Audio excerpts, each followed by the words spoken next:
Nos próximos capítulos de Vale Tudo, a noite mal havia começado quando Heleninha decidiu fazer uma visita inesperada à casa de Bartolomeu. O clima, que até então era leve, logo se transformou em um mar de constrangimento. Ao atravessar a porta com passos trôpegos e olhos marejados, Heleninha mal percebeu os olhares atravessados que a cercavam. Seu comportamento desequilibrado chamou atenção, e o anfitrião ficou visivelmente desconfortável com a presença dela, especialmente na frente de outros convidados. Tentando manter a compostura, Bartolomeu forçou um sorriso, mas não conseguiu disfarçar o incômodo. Heleninha, que vinha enfrentando uma recaída silenciosa, não percebeu o mal-estar que causava. Seus comentários atravessados, risadas fora de hora e o tom elevado de voz fizeram com que todos no ambiente se entreolhassem, torcendo para que alguém tomasse alguma atitude. A presença dela ali era, no mínimo, inapropriada, e isso só intensificava as tensões que já vinham se acumulando entre as famílias. Enquanto isso, em outro ponto da cidade, Aldeide observava com atenção a aproximação crescente entre Poliana e Raquel. Apesar de tentar disfarçar, ela sentia um ciúme inquietante. Poliana admirava Raquel e começava a segui-la em diversos assuntos profissionais e pessoais. Essa relação de confiança e admiração provocava em Aldeide um sentimento de exclusão. Por mais que ela tentasse se convencer de que era apenas coisa da sua cabeça, não conseguia evitar a pontada amarga no peito toda vez que via as duas conversando animadamente. Em paralelo, Celina confidenciava a Afonso uma preocupação que já não conseguia mais guardar para si. Sentados na varanda da casa dele, ela respirou fundo antes de revelar seu receio. Estava começando a achar que Ivan poderia estar pensando em se separar de Heleninha. A frustração estampada no rosto de Ivan nos últimos dias, aliada ao distanciamento emocional, só aumentava sua suspeita. Afonso, visivelmente surpreso, tentou amenizar o impacto da fala, mas sabia que havia ali uma verdade difícil de ignorar. Heleninha, mesmo lutando contra seus demônios, parecia cada vez mais afastada da realidade, e isso colocava em xeque a estabilidade de seu casamento. Enquanto isso, Fátima dava mais um passo em sua escalada rumo ao estrelato. Ambiciosa como sempre, ela decidiu que precisava de um mentor para profissionalizar sua imagem e transformar seus seguidores em números reais. Foi então que, sem hesitar, resolveu procurar Renato. Ela sabia que ele tinha experiência no meio digital e que, com a orientação certa, poderia ajudá-la a se firmar como uma influencer de verdade. Usando sua lábia afiada, Fátima marcou um encontro com ele para apresentar suas ideias, disfarçadas por uma falsa humildade. Seu objetivo era claro: conquistar notoriedade, visibilidade e, claro, poder. Em meio a esse turbilhão de sentimentos e estratégias, Aldeide resolveu fazer uma visita à TCA. Seu objetivo era conversar com Consuelo, mas o que não esperava era dar de cara com Marco Aurélio. O reencontro dos dois foi eletrizante. Em poucos minutos estavam trocando farpas e provocações que não deixavam margem para dúvidas. Ainda havia entre eles uma tensão não resolvida. Marco Aurélio, irônico e sarcástico, tentou provocá-la com comentários sobre sua vida pessoal e suas escolhas. Aldeide, por sua vez, não deixou barato e respondeu à altura, com aquele tom cortante que lhe era característico. Quem testemunhou a cena percebeu que, por trás das palavras duras, havia uma história mal resolvida entre os dois. Antes de continuar, já deixe nos comentários qual é o seu personagem favorito da novela até agora e também se inscreva no nosso canal, assim você ficará por dentro tudo o que irá acontecer em Vale Tudo. Mais tarde, ao sair da TCA, Aldeide cruzou com André. A conversa, que começou de forma casual, logo evoluiu para algo mais. Os olhares demorados, os sorrisos envergonhados e a cumplicidade crescente deixaram claro que havia uma faísca entre eles. André, que sempre admirou a força e a independência de Aldeide, se deixou levar pelo momento. Ela, apesar de desconfiada por natureza, também sentiu algo diferente e inesperado. Era o início de uma aproximação que poderia mudar os rumos da vida dos dois. Enquanto isso, Ivan enfrentava mais uma decepção. Ao chegar em casa, descobriu que Heleninha havia vasculhado seu celular e seus e-mails pessoais. A invasão de privacidade foi a gota d'água. Exausto emocionalmente, ele anunciou que não dormiria ali naquela noite. Pegou suas coisas e, sem muitas explicações, saiu. Celina, ao saber do ocorrido, tentou intervir. Com jeito diplomático, ligou para o filho e pediu que reconsiderasse. Ela sabia que Heleninha estava em crise e que um afastamento definitivo poderia levá-la ao fundo do poço. Convencido pelo apelo da mãe, Ivan voltou para casa algumas horas depois. Mas o que encontrou o deixou ainda mais decepcionado. Heleninha estava caída no sofá, com uma garrafa de bebida pela metade sobre a mesa. Embriagada, ela murmurava palavras desconexas e chorava baixinho. A cena partiu o coração de Ivan, mas também o fez sentir-se impotente.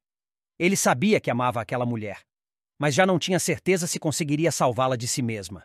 A dependência, o desequilíbrio emocional e as constantes recaídas estavam destruindo pouco a pouco o que ainda restava do relacionamento. Ivan cobriu Heleninha com uma manta, apagou as luzes e subiu em silêncio para o quarto de hóspedes. Aquela noite seria longa. Enquanto isso, no andar de baixo, Heleninha, mesmo sem saber, afundava mais um pouco em seu próprio abismo. Os conflitos, ressentimentos e desejos não ditos estavam prestes a explodir. Cada personagem, à sua maneira, seguia tentando manter uma aparência de normalidade enquanto escondia seus verdadeiros sentimentos. Mas, como uma panela de pressão prestes a explodir, o destino de todos caminhava para um ponto de ruptura. E quando isso acontecesse, nada mais seria como antes. Maria de Fátima estava irada. Seu coração, que já batia acelerado de desconfiança, agora fervia de raiva. Desde que notara o afastamento repentino de César, algo dentro dela dizia que havia outra mulher na jogada. E não era qualquer mulher. As pistas levavam a Odete Reutemann, a poderosa empresária que ela fingia admirar, mas que na verdade sempre temeu. O que Fátima ainda não sabia era que estava prestes a descobrir a traição da forma mais cruel possível. Determinada, vestida com a fúria que só uma mulher traída conhece, Fátima foi até o hotel de luxo onde, segundo informações que conseguiu com uma camareira bem paga, César havia sido visto diversas vezes entrando como Odete. O local, cercado por luxo e discrição, não era frequentado por qualquer um. Era o cenário perfeito para encontros ilícitos e traições escondidas sob lençóis caros. Subiu até o andar indicado, ignorando os olhares dos funcionários e segurando o elevador com um misto de ansiedade e ódio. Ao chegar à suíte, bateu na porta com força. Seu peito subia e descia com violência. Poucos segundos depois, a porta se abriu, e o mundo de Maria de Fátima desabou de vez. Diante dela apareceu Odete Reutemann, impecável, altiva, vestindo um robe de seda. Mas o que realmente fez Fátima perder o fôlego foi ver César ao fundo, praticamente sem roupa, com o cabelo desgrenhado e o olhar despreocupado. O cenário era claro como o dia. Os dois estavam juntos, na cama, num hotel. Eu não tô acreditando no que tô vendo. César, o que é isso? O que é que tá acontecendo aqui? Você tá tendo um caso com a Odete? Disparou Fátima, a voz embargada entre o choque e a indignação. Odete, sem se abalar, cruzou os braços e esboçou um sorriso debochado. Um caso? Não, meu bem. Vamos falar direito. Isso aqui tem nome e sobrenome. Respeite. Aliás, de onde vocês dois se conhecem mesmo? Porque essa parte eu perdi, disse ela com ironia. César caminhou até elas com o corpo ainda exposto, visivelmente relaxado. Tentava conter a situação, mas o cinismo dominava seu tom. Fátima, eu não planejei isso assim, tá? Não aconteceu do nada, mas também não foi como você tá pensando. A verdade é que ainda tô tentando entender como isso tudo começou com a Odete. Mas pra mim, a coisa tá ficando séria. Fátima arregalou os olhos, quase rindo de desespero. O rosto queimava. Você só pode estar brincando comigo, César. Você vai mesmo emplacar que tá apaixonado pela Odete? Justo você que dizia que ela era o diabo em pessoa. Odete deu uma risadinha sarcástica e se aproximou com lentidão calculada. Ah, então é você a tal Maria de Fátima? A garota que enganou o Afonso, se meteu na Paladar e achava que podia subir na vida às custas dos outros? Muito prazer. Agora deixa eu te contar uma coisa. O César não me falou nada sobre você. Zero. Nem mencionou. E olha que a gente já tá nessa há um tempinho. Fátima sentiu o sangue ferver. Ele não falou de mim? Pois devia, porque a nossa história começou lá atrás. Eu dei tudo de mim para esse homem. Tudo. Você sempre soube como eu era, Fátima, interrompeu César com desdém. Nunca fui fã de novinhas histéricas. A gente era um ponto fora da curva. Mas a verdade é que eu já estava de saco cheio da nossa história. Era só gritaria, cobrança, insegurança. Ela mal conseguia respirar. A traição já era cruel o bastante, mas ser diminuída diante da rival com aquela frieza era insuportável. Eu me humilhei por você, César. Fui contra todo mundo. Fiz planos, me entreguei de corpo e alma. E você me larga por ela? Ela não. A Odete. A mulher que está me oferecendo o que você nunca conseguiu. Estabilidade, clareza e, convenhamos, uma vida que você só sonha ter. Nesse momento, Fátima perdeu o controle. Avançou sobre César, tentando empurrá-lo, batendo com os punhos no peito dele, descontrolada. Seu canalha, seu miserável, eu te odeio. Mas antes que pudesse fazer qualquer estrago real, 2 seguranças do hotel, previamente chamados por Odete, surgiram e a contiveram com firmeza. Epa, epa! Olha essa unha grande aqui no meu rosto! Exclamou César, zombando da situação enquanto se afastava com um sorriso sarcástico. Ainda imobilizada pelos seguranças, Fátima escutou o golpe final que desmontaria qualquer resquício de orgulho. Fátima, minha querida, você já perdeu o Afonso. Vamos ver agora de quem é esse bebê que você anda dizendo que é dele, porque honestamente nem isso é certo. E o César, como você pode ver, agora está comigo. Aceita que dói menos, decretou Odete, com um brilho cruel nos olhos. Fátima tentou se soltar, gritando palavras de raiva, mas os seguranças já a conduziam para fora da suíte. A porta se fechou com um estrondo atrás dela, deixando-a sozinha no corredor luxuoso e silencioso, cercada por paredes douradas que pareciam rir da sua desgraça. Desceu as escadas do hotel chorando, ferida no ego e no coração. Cada passo era um peso. Ela lembrava dos momentos com César, das juras falsas, dos beijos mentirosos. Tudo agora parecia um teatro patético. Pior ainda era ter sido passada para trás por Odete Reutemann, a mulher que simbolizava tudo o que Fátima um dia quis ser, poderosa, temida, inatingível. Do lado de dentro da suíte, Odete brindava com César, satisfeita com a humilhação da rival. Para ela, aquela era mais do que uma vitória amorosa, era uma conquista estratégica. E César, sempre volúvel, agora era apenas mais uma peça em seu jogo de manipulação. Enquanto isso, Maria de Fátima saía do hotel jurando vingança. Poderiam zombar dela, mas ela não era do tipo que aceitava perder. Eles achavam que aquela cena era seu fim. Estavam muito enganados. Aquela traição seria o estopim para um contra-ataque implacável.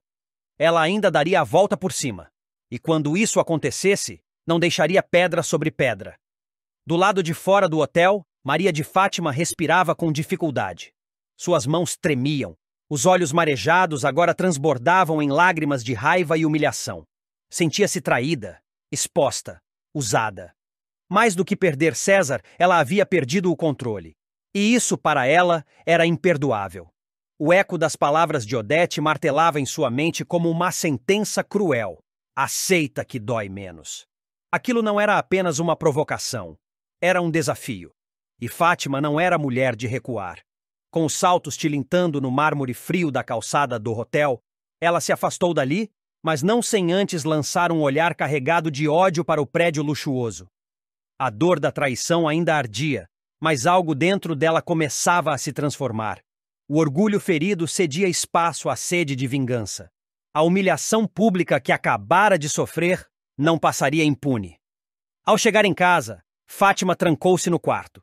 O celular não parava de vibrar com notificações. A essa altura, a notícia do escândalo já havia vazado para os bastidores da alta sociedade carioca. Ela ignorou todas as mensagens. Precisava pensar, planejar, reorganizar seus próximos passos.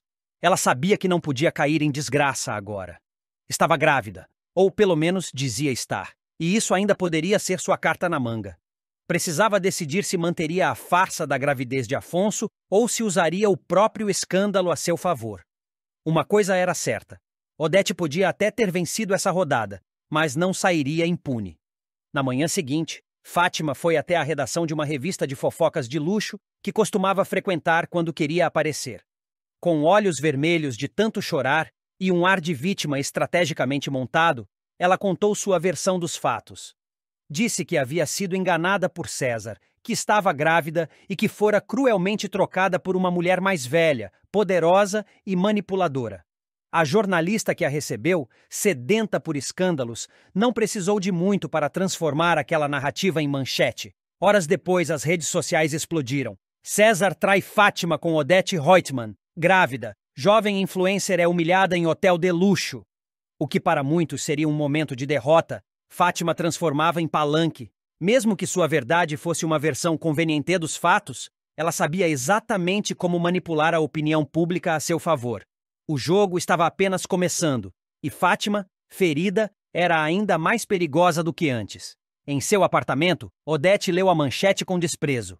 Jogou a revista sobre a mesa e comentou com César. A menina aprendeu rápido, mas se ela quer guerra, vai ter. Só que guerra comigo, meu caro. É uma aposta que ninguém vence. E assim, as primeiras faíscas da batalha estavam acesas, e nenhuma das duas estava disposta a recuar.